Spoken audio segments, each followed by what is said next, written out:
Catherine Bernardo update. And day 3 na ni Catherine sa Bangkok, Thailand para sa kanyang endorsement shoot kasama ang kanyang team.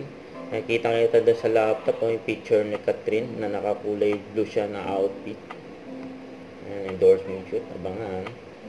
Yan pa yung mga kasama ni Catherine dyan sa Bangkok, Thailand. Ayan. Sarap nga ng mga food kasama ang kanyang team. Enjoy lang si Catherine sa kanyang workcation.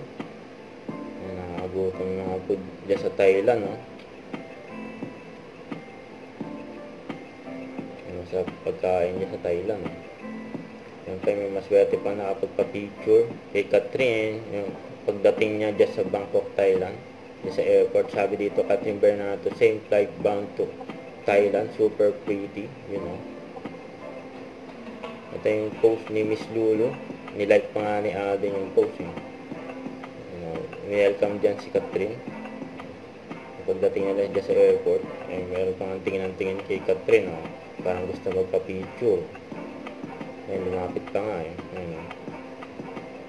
kasama ni Catherine ang kanyang team dyan sa Bangkok Thailand for endorsement. Huwag kalimutan mag-subscribe, click ang notification bell for more update. Ito po ang Richard Reaction Vlog. Bye guys, thank you for watching.